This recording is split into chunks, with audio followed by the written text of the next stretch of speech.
Puis là, on voit ton père qui a 97. 97 ans.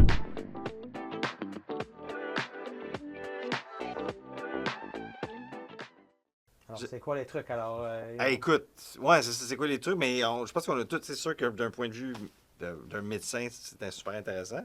Mais moi-même, j'étudie mon père depuis. Tu sais, on dirait que, tu sais, mon père à 65, il est devenu un adulte. Avant ça, il avait vraiment un cœur d'enfant, puis avec tous les plus et les moins que ça implique. Mais il est devenu un peu un adulte à 65.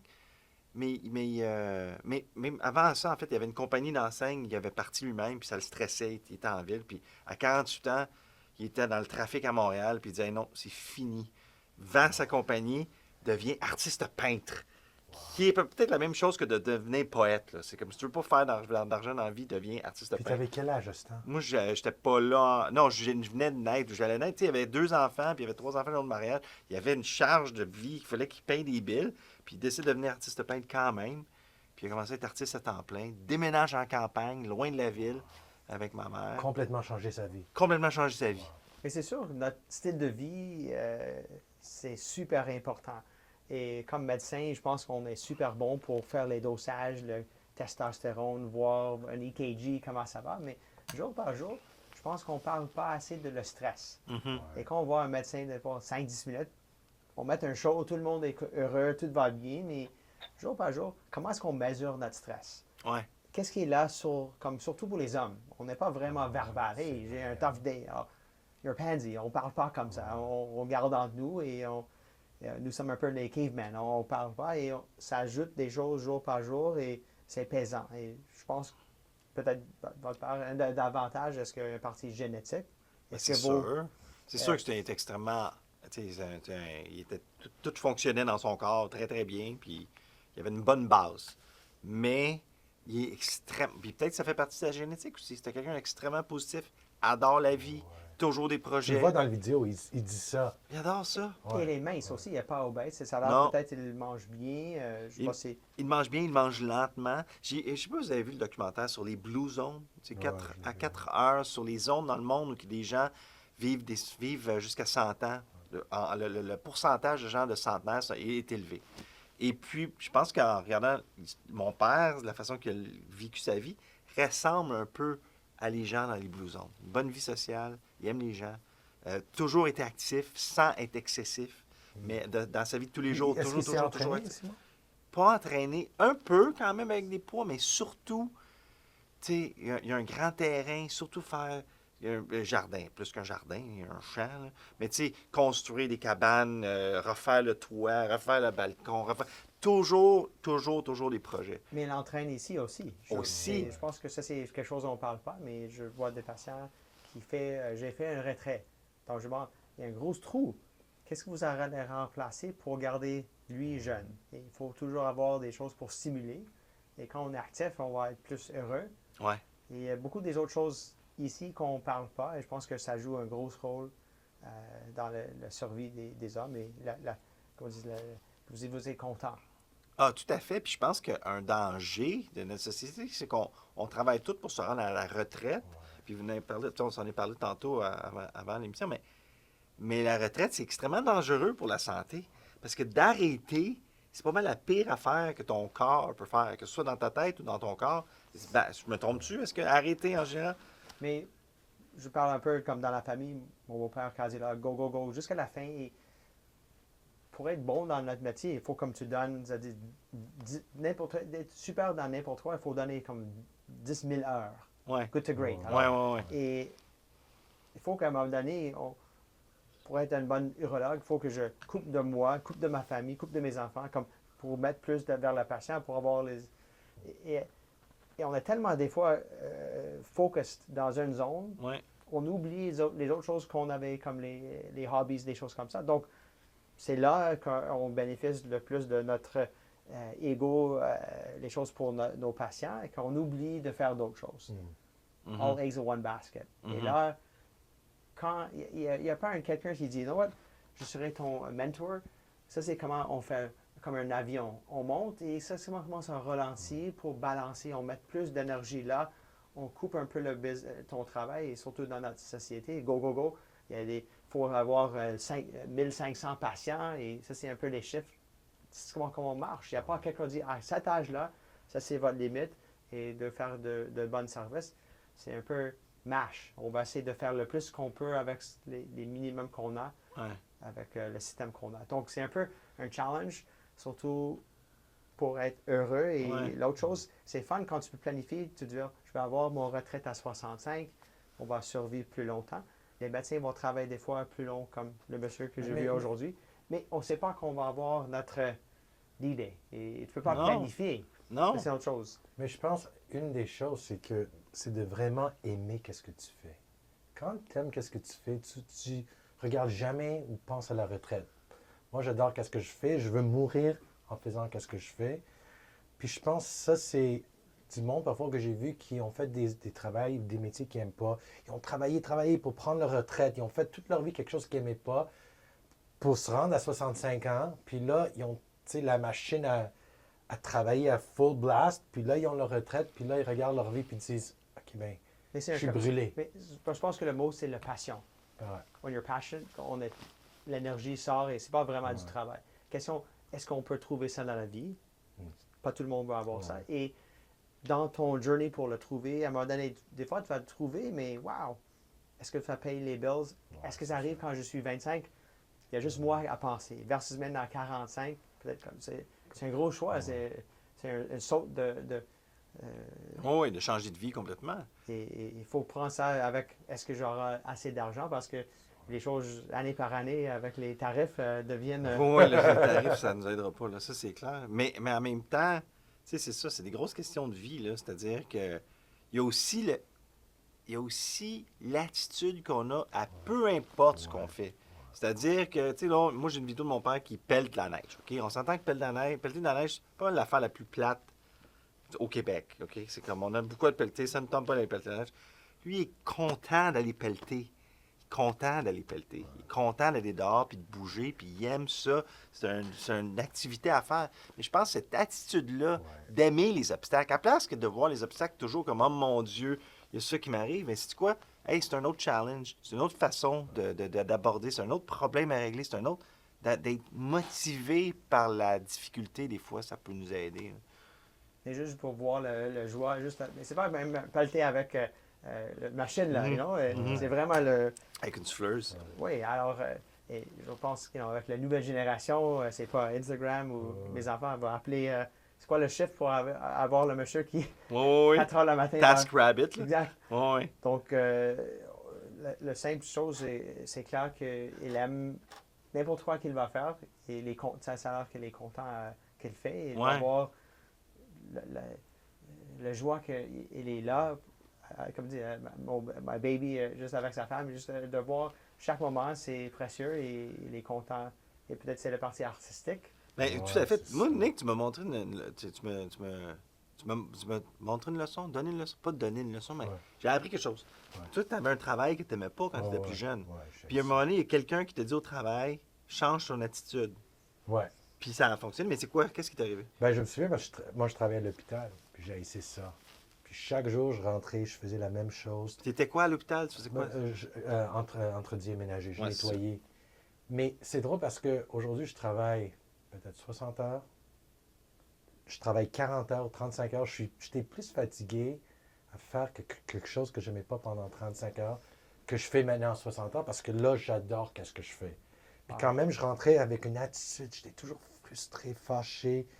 Puis la femme m'a pris, elle dit, là, tu commences à me rendre fou. Arrête, t'es ici, c'est ça ta vie. Fais-le avec du bonheur. Do it with a smile.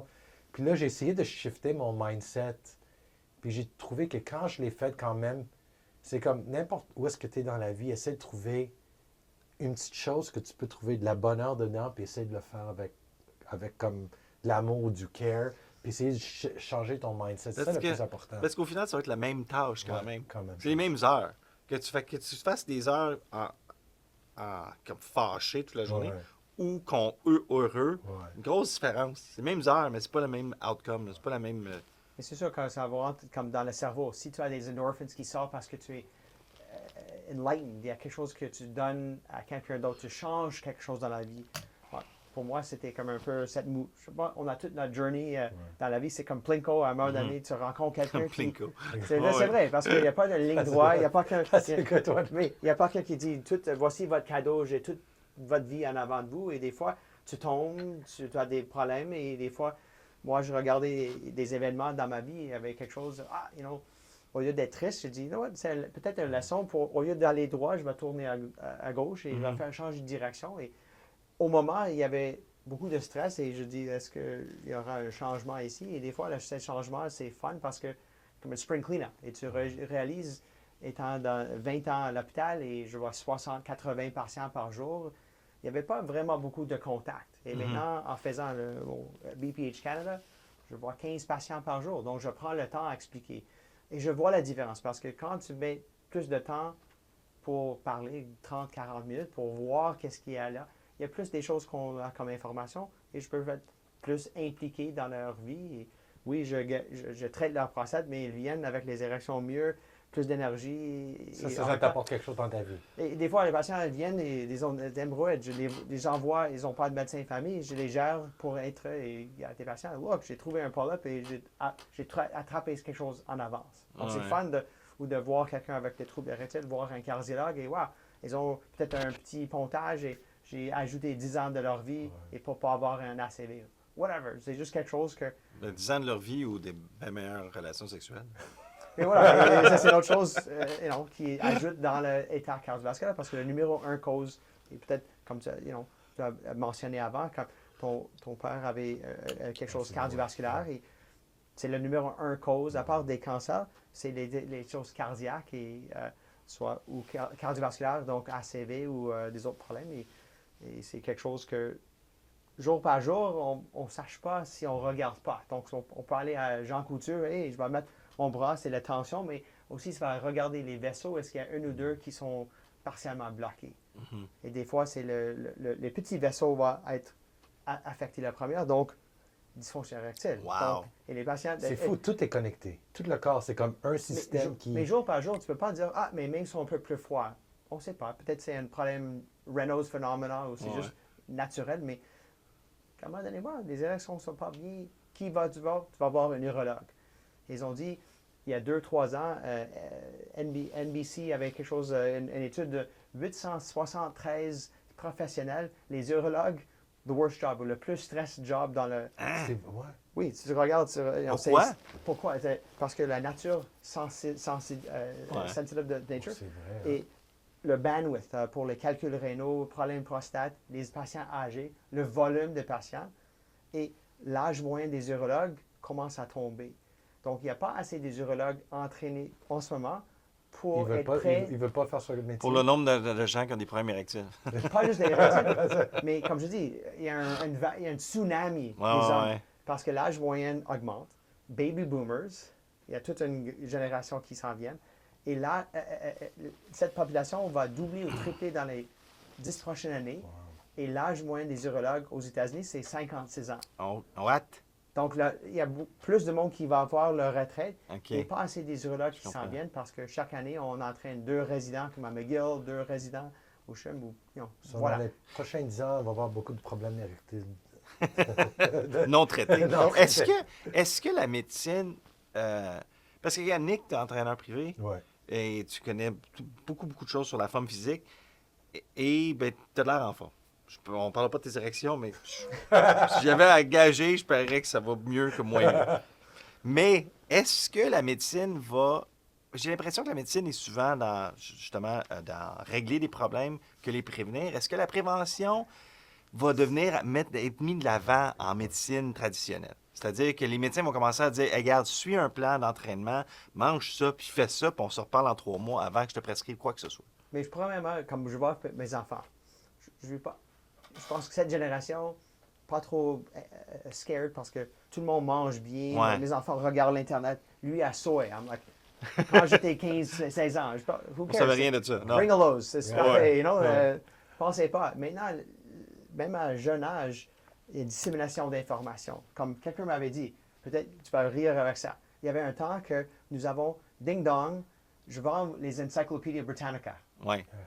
le livre Ouais. le plus important de toutes les informations au monde. Ouais. Maintenant, avec cette petite chose de plastique, je peux avoir n'importe quoi immédiat et je peux Ouais. communiquer avec n'importe qui sur cette planète à la vitesse de la lumière. Donc, nous sommes là. C'est quoi la prochaine chose? Mon pensée à beaucoup des choses Ouais. AI, Artificial Intelligence. Je pense que l'information, c'est important pour faire des décisions. Et de plus en plus, on aura comme les médecins AI. Mhm. Et je pense que le Oh, wow. patient, ça arrive avec Amazon. Ça Tu peux sent même, bien. ding, ding, ding, tu peux appeler un Comme médecin. un téléphone, Yeah, juste vidéo pour live, ouais. Parce que qu'est-ce qui est le plus important, c'est d'avoir un petit feuille avec un numéro de licence pour que vous pourrez aller à la CDL ou aller avoir vos prises de sang. Et avec ça, ensuite, les résultats qui vont être Ouais. acheminés soit à le patient ou à le médecin pour avoir la discussion. Donc, c'est comme, j'ai un problème d'auto, mais il faut que tu testes l'auto avant que tu me dis, c'est le problème, il faut changer ça. Ouais. Mais jour par jour, hey, je mange bien, I feel good, alors tout devrait être bon. Et ça, c'est le problème parce que des fois, les parties génétiques et ton cholestérol est élevé, c'est Ouais. plus Faut que tu vérifies quand même. Et je dis patient, ah oui, je mange bien, je suis maigre, mais ton cholestérol est à 7. Tu peux manger tout ce que tu veux. Des fois, c'est la partie génétique qui est plus importante. Ouais. Et voilà, alors ça, c'est toute une autre gamme de choses. Et pour répondre, est-ce qu'on a besoin... Moi, je me souviens des temps avec ma médecin famille quand j'étais jeune, une visite annuelle. Ouais. Ils ont Ouais. annulé ça Ouais. à cause qu'on a... Pas le temps. On n'a pas le temps, donc il y avait un code pour le médecin à faire des évaluations préventatives, Ouais. mais il faut que tu vas à la médecin avec un problème pour qu'il y aura un Ouais. code diagnostic, sinon la visite n'est pas remboursée. Donc, on part d'aller en privé pour faire quelque chose initial, et moi, je pense, avant c'était comme 50 ans, le warranty est fini. Ce serait mieux pour les hommes de commencer à penser peut-être à l'âge de 35, c'est pas juste l'âge pour faire mon vasectomie, mais Ouais. ailleurs de dire I feel good, donc I should be okay. C'est là de peut-être commencer. Parce que s'il y a des problèmes des plaques pour bloquer les artères, ça commence à cet âge-là. Ouais. Et probablement, il y a beaucoup du monde qui viennent nous voir et on trouve quelque chose, il y a une petite angine et on va mettre un stent et déjà les tuyaux sont bloqués. Il y a déjà le problème. Mais s'il y avait plus de prévention, il n'y aurait pas moins de stents? Absolument. C'est-à-dire, on sauverait de l'argent. Si tout le monde faisait vraiment attention, il y aurait quand même l'aspect génétique. Faut que tu checkes Non. pareil, mais... Moi, je fais la blague. Un jour, on va avoir de l'eau qui va avoir un peu de peut-être Cialis quotidienne, un peu de statin comme un Crestor, des choses pour prévenir le cheveu à perdre Propecia et d'avoir man water. Ouais. L'idée. Man bonne water, idée. that's Man such a water. word. Mais je fais la blague parce que. Là, je le bois, I'm like feeling it.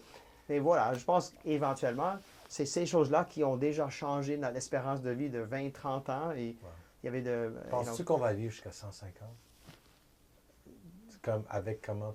Imaginez, il y a Cowboys and Indians, 40 ans, wow! Ça, c'est l'âge. Most of us wouldn't be here. On serait pas. Absolument. Mais imaginez, tu dis à quelqu'un qui va survivre, de voir ton père à 97 pelleter la neige, c'est comme unicorn. Non, c'est- Puis à cette heure, on le voit de plus en plus. Et je pense, est-ce qu'on va avoir, et on voit les tissus, est-ce qu'il y aura des autres choses pour prévention des stem cells? On n'a même pas touché Ouais, ça. c'est vrai, hein. Et c'est une autre chose, peut-être l'avenir, comment est-ce qu'on on va avoir naissance, on prend un peu les fluides umbilical, donc stem cells de vous, Ouais. comme nous achetons des petites choses, il y a toujours un bouton extra. Wow. Qu'est-ce qu'on fait avec ça? On le jette, on le met quelque part, on ne va jamais utiliser.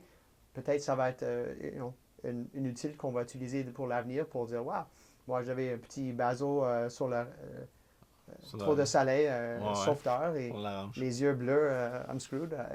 Et là, éventuellement, si j'ai besoin un peu d'extra peau, à part de faire un greffe, peut-être ce serait une idée comme ça pour aider avec un organe ou quelque chose. Mais pour l'instant, investigationnel et pas bien connu. C'est incroyable, quand même. On est tellement rendu loin. Je pense qu'on a besoin d'apporter ton père ici. Il va nous dire le vrai Et secret. même le corps, si on regarde nos corps, on coupe, on fait blesser, c'est incroyable. Même si on ne mange pas bien, il y a un naturel comment dire, guérison. Mhm. C'est naturel. Il ne faut pas aller chercher des instructions. Naturellement, ça connaît comment réparer le peau, les autres organes. Et c'est un véhicule spécial, je dis. You know? Incroyable. Salut tout le monde, Nick Drossos. Dr. Kevin Zorn. J'espère que vous avez aimé cet épisode. Et si vous avez des commentaires ou des questions, partagez-les avec nous. Et On se voit la semaine prochaine.